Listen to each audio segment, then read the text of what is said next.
Hello, magical experimenters. Taylor Ellwood here, and welcome to another video live stream. So tonight I thought I would discuss what it means to be still with power, and really to speak to how that can be a useful exercise. And where this video comes from is that in the last month, um, I worked with the Sephiroth of Shakma and with the planetary energy of Neptune, and then with the Archangel Ratziel.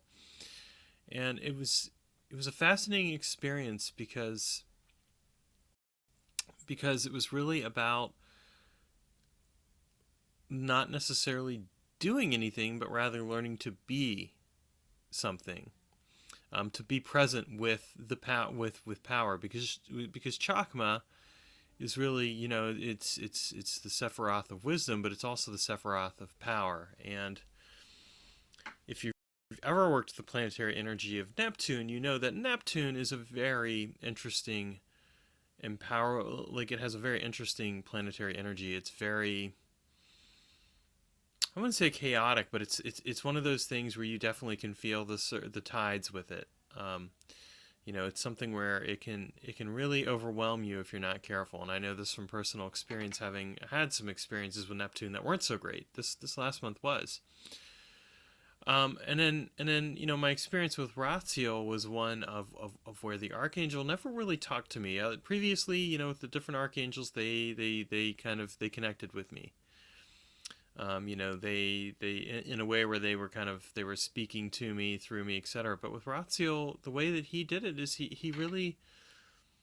did it by embodying power, by being a witness, by being present, but basically being a role model of sorts, where he wasn't necessarily doing anything so much as he was just being. And I thought it was a fascinating experience, and so it got me to thinking, in general, like, how do people mediate and understand and connect with power, in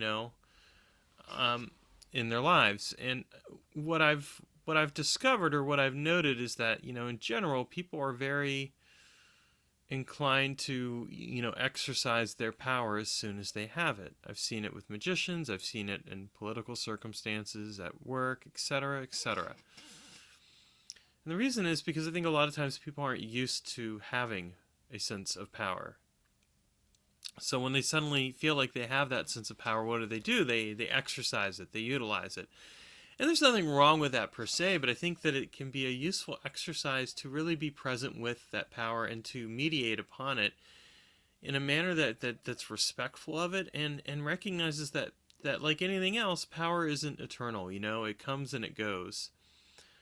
But that the experience of it can in and of itself be a very illuminating experience that does empower you, but also humbles you. Because when you're in a space where you're holding power, where you're being present with power, you realize that it's not so much that the power is yours, so much as that you are present with the power, and that you can work with the power, and that you can also let the power work through you. And I know this perhaps seems like a strange idea when it comes to magical work, because so often what we have is we have, people that are very much about, like, seize the day and use the power now, and control, etc., etc. And I've been one of those people, so I'm not just saying that from a place of pointing at people, because believe me, if I'm pointing a finger at any of you, I've got three pointing back at me. I'm saying it because of that experience, and because in taking on some different approaches in the last couple of years with magic, I've really come to appreciate that sometimes it's enough to simply be present with power, and to really listen to and soak in that power and allow it to speak through you, as opposed to you necessarily speaking it.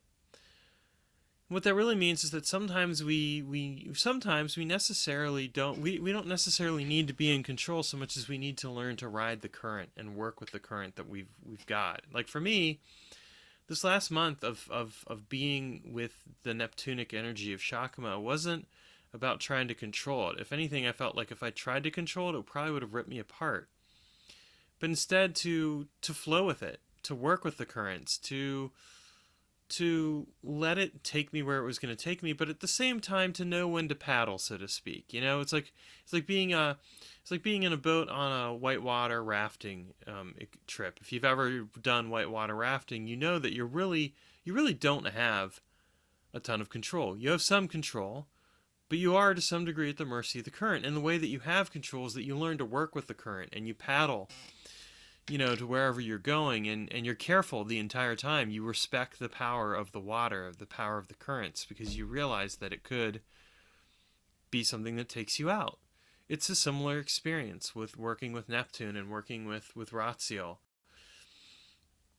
And I think it's a really kind of like a much needed reminder in a way to any of us who practice magic, as an example, that really we do need to be respectful of what we work with and recognize that we're not always necessarily in control, and we don't necessarily need to be in control. What we do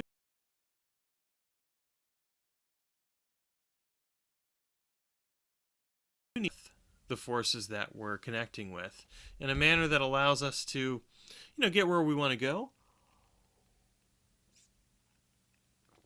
but doesn't involve us trying to control the experience so much that we're not able to learn from it, because here's the thing that I've discovered with people who are obsessed with control, me being one of them at times. The more you try to control something, the more it ends up controlling you, because you're so fixated on trying to control everything that you lose control of yourself. Because really, control is an illusion, right? We don't have control of everything around us. And that may seem strange for someone like me to say that as a magician, but it's true. I mean, when you look at magic, what is magic really in one sense but the alignment of probabilities, of variables, etc., that you set up to help you create and manifest a result. But what comes along inevitably are unknown variables that you couldn't have anticipated or thought of, things that you didn't know would happen. And sometimes what ends up happening is you have to adjust and adapt what you're doing in order to factor those in now that they've come into play. And the one thing you absolutely have control over is how you respond to a situation. And this is the thing where a lot of times I see that people give away their own sense of power, their own control, because they're so focused on trying to control everything else, they forget to be in touch with the truest aspects of themselves. They forget to connect with who they are and what they are doing and why, and really evaluate that carefully. So my own approach to magic isn't necessarily just saying, don't try and control stuff. I mean, sometimes you can, and sometimes you will, and sometimes it's a use for it. I mean, I've done practical magic to get specific results, and I'm definitely trying to control certain things in the environment. But I think that one of the things that I've learned to do over the last couple of years is to not get my panties in a bunch, so to speak, if I don't have that control. Instead, it's I've learned to be present with the situation and to adjust and adapt. Adjust to the situation and then adapt it to in my favor in order to get where I want to go. Because sometimes you can do a ton of magic and still have things just fall out and not have the result you want, not have the control you want. And in a very real sense, it's because you've not necessarily sat with the power. You haven't been present with the power. You've been too busy trying to direct it and control it instead of being still and letting that power speak to you and through you. And then choosing to work with it instead of trying to control it. There's a very real difference between working with something and trying to control something.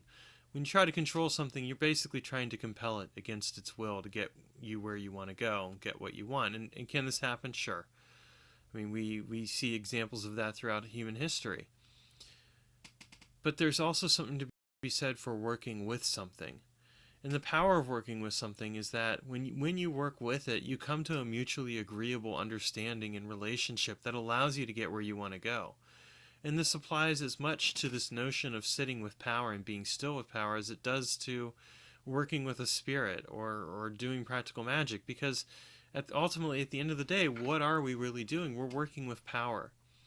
We're working with power to manifest form. At a certain point, we end up exchanging power for form. And what we necessarily need to learn to do is learn to sit with that power, be present with that power. So how do you, so you might say, okay, that's great, Taylor. You've been ranting about this for the last 10 or so minutes. How do you actually become present with power? What do you do? And so here's a good example of this. I want you to take a deep breath in through your nose and then out. Do this just a few times. Just breathe in and then breathe out. And while you're doing that, touch the tip of your tongue to the roof of your mouth. And I want you, as you're doing this breath, I want you to just really pay close attention to your awareness of yourself, to the awareness of your environment. What is here? What is around you? This is what I mean by being present with power. And when you're doing a magical working, or you're doing Qigong, or you're doing other things, why not be fully present with the experience? Why not allow yourself to go deep and let that experience speak through you and to you? That's what I'm really talking about. When you learn how to be present with the experiences that you want to manifest in your life, what you also learn is that you truly do have power in a big way.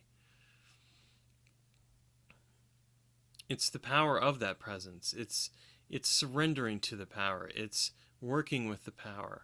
It's letting the power in and riding it and flowing with it to where you want it to go.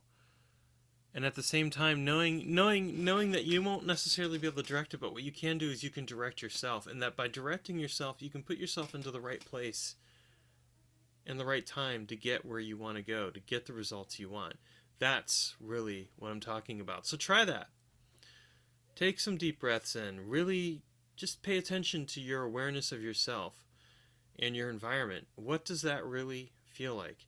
And then the next time you do a magical working, do the same thing. Take a few moments in the midst of that working and really just be present with the power that you've raised. Be with it. Don't feel like you have to do something with it. Be with it. Let it speak to you and through you. You may find it to be a very interesting experience that opens your eyes. All right, that's it for this week. I will see you next week. Take care and have some fun.